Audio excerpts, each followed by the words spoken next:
है कि हम किसी के आगे हाथ करें या भीख मांगें किसी से। पैदाइशी मजदूर हैं, भी दे देता है, गुजारा हो जाता है।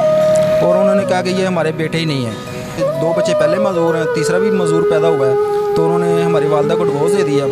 कभी मतलब कि यहाँ तक कि सड़कों पे भी सोते रहे हैं, पार्कों में भी सोते रहे हैं। ये क्योंकि जैसे हमारे बाप ने हमारे साथ किया है, हम अपने बच्चों के साथ ऐसा कभी सोचेंगे भी नहीं कि ऐसे करें हम। रीनो पाकिस्तान की वीडियोस देखने के लिए हमारे चैनल को सब्सक्राइब करें और साथ में दिए हुए बेल आइकन पर क्लिक करें ताकि इसी तरह की हर आने वाली वीडियो आपके पास बआसानी पहुंच सके। अस्सलाम वालेकुम नाज़रीन, मैं हूं इब्तिसाम बलोच और आप देख रहे हैं रीनो पाकिस्तान। मेरे साथ आज मोहम्मद सरवर मौजूद हैं जो कि पैदाइशी मजदूर हैं। इन्होंने, आप पीछे देख रहे होंगे कि इतना बड़ा स्टॉल लगाया हुआ है, मांगने के बजाय ये खुद कमा कर खाते हैं।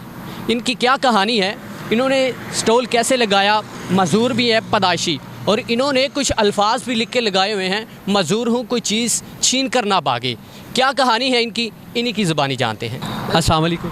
वालेकुम अस्सलाम। क्या हाल है? अल्लाह का करम, सर दुआएं आप। अच्छा, मैं आपको देख रहा हूँ कि आप मजदूर हैं और आपने स्टॉल लगाया हुआ है, बहुत अच्छी बात है, ठीक है।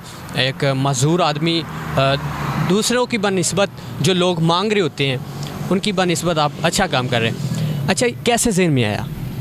सर बस शुरू से हम मेहनत करते आए हैं और इंशाल्लाह मेहनत को हमने तरजीह दी है।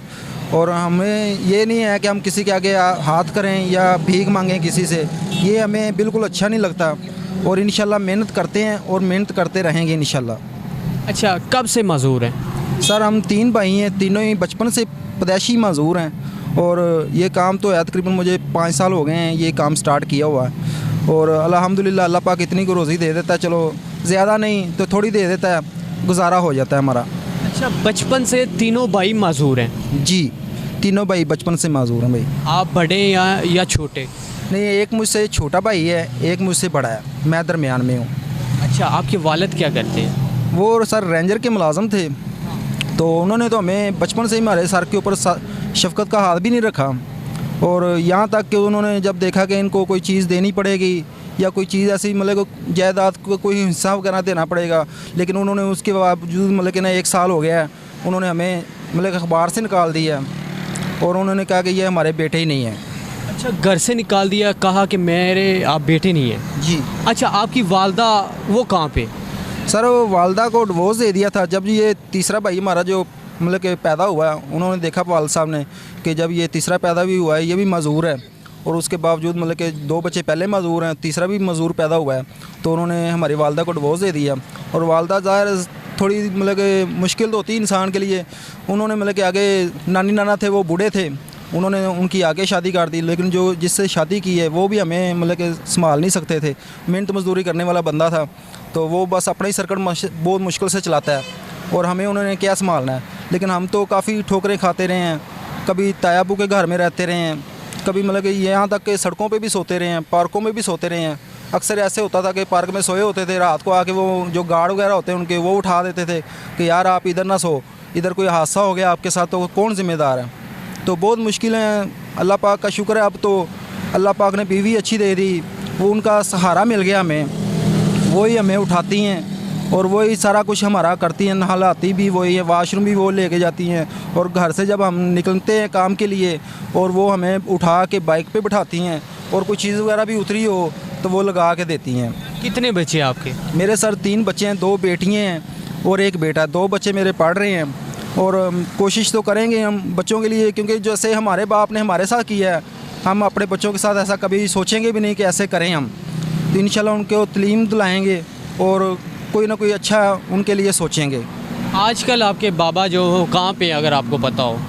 वो सर अब गांव में रहते हैं, कंगनपुर गांव है, उधर रहते हैं वो।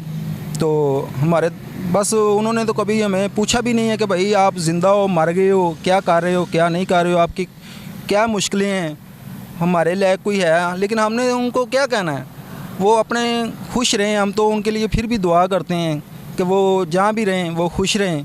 और हम जैसे भी हम गुजारा करेंगे इंशाल्लाह, अपनी मेहनत को तरजीह दी है और इंशाल्लाह हमेशा मेहनत को ही तरजीह देंगे। और जो है मसाइल जो हैं काफ़ी यहाँ पे होते हैं, आपको पता है कि लोग आते हैं चीज़ें छीन कर भाग जाते हैं हमारे, कोई आते हैं ऐनकें उतार के लगा के वो बाइक स्टार्ट करके चले जाते हैं। हम तो उनको पीछे से आवाज़ ही लगा सकते हैं और तो कुछ कर नहीं सकते, ना हम उनको पकड़ सकते हैं। तो हम तो ऐसे ये लोगों को भी पैगाम देते हैं कि जो कोई भी इंसान है, मज़दूर है, वो अपनी मेहनत कर रहा है तो उनको प्लीज़ तंग ना करें। ये है कि मतलब कि जो वाल्टन वाले भी आते हैं वो भी ये कहते हैं कि यार यहाँ पे आप ना खड़े हो, तो हम कहाँ जाएं बताएं आप। तो अक्सर हमारा ये बोर्ड लगा हुआ है जिस पे लिखा हुआ है कि मज़दूरों कोई चीज़ छीन कर मत भागें। इसका ये है कि चलो थोड़ा सा लिहाज कर जाते हैं, वाल्टन वाले आते हैं, LD वाले आते हैं, वो सब थोड़ा सा ना लिहाज कर जाते हैं, क्योंकि ज़ाहिर है हर इंसान बुरा नहीं है, कुछ अच्छे हैं कुछ बुरे हैं। अच्छा, जो आपकी वालदा थी वो अब कहाँ पे है? उन्होंने नहीं कभी पूछा कि बेटा कहाँ पे, कॉल करके या कैसे भी? नहीं, वालदा जो हैं वो चाहे उनकी आगे शादी हो गई है लेकिन फिर भी वो हमारे ऊपर चलो ये ज़्यादा नहीं करती, वो चलो हमारे ऊपर शफ़क़त का हाथ रखती है और वो हाल चाल पूछती है, फ़ोन वगैरह भी करती है, हमारे पास आती भी है, मिलने के लिए भी आ जाती हैं।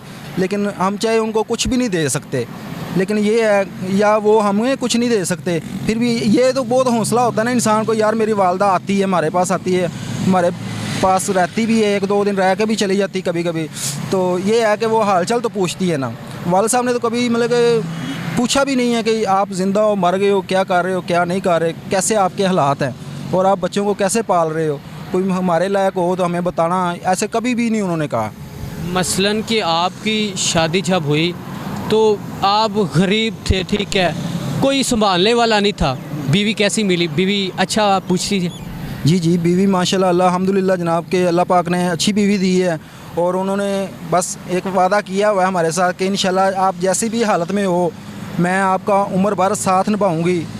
और मैं उनको मतलब कि दाद देता हूँ कि ऐसी बीवियाँ बहुत कम मिलती हैं। अच्छा, इसका मतलब कि आपको माँ की मोहब्बत का नहीं पता चला, ठीक है, बाप, अच्छा इसका मतलब है कि बाप ने भी आपको नहीं संभाला, माँ ने भी नहीं संभाला, छोटे ही थे जब आप वो घर छोड़ के चले गए थे, आपको घर से निकाल दिया था, ठीक है? हाँ जी, बिल्कुल ऐसे ही है भाईजान। लेकिन ये है कि अब तो हम शुक्र अल्हम्दुलिल्लाह कि अपनी मेहनत करके अपने पाँव पे खड़े हुए हैं, चाहे रेंट के मकान में रहते हैं।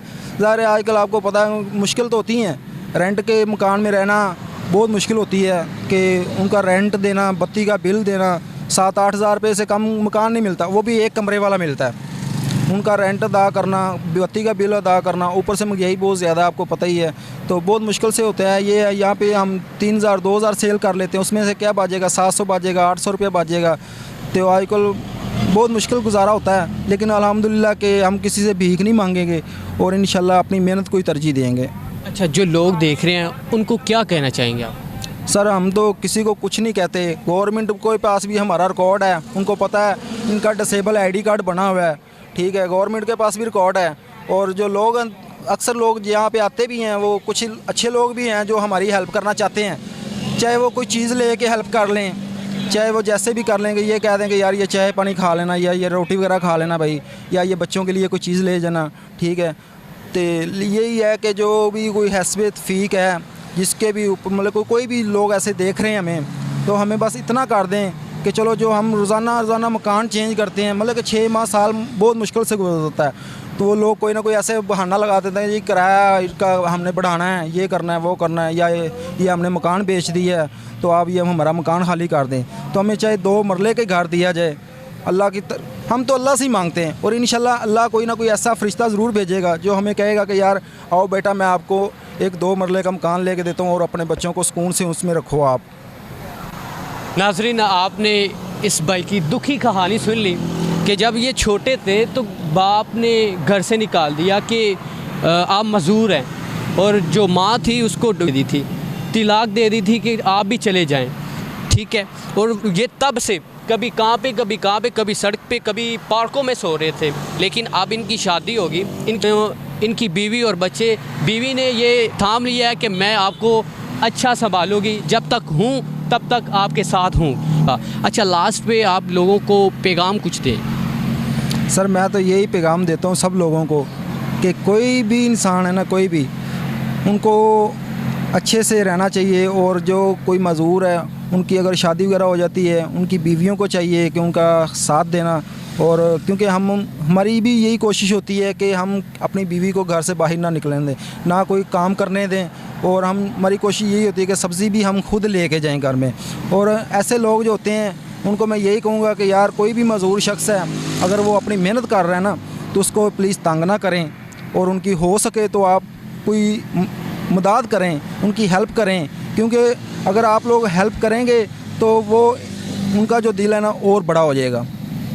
तो यही है कि जो कोई भी मज़दूर शख्स है उनको प्लीज़ उनकी चीज़ें ना उतारें, उनका नुकसान ना करें, ठीक है। उनकी ये हौसला अफजाई करें कि यार आप बहुत अच्छे हो और आप अपनी मेहनत कर रहे हो। नाज़रीन, आपने इनका पैगाम भी सुना।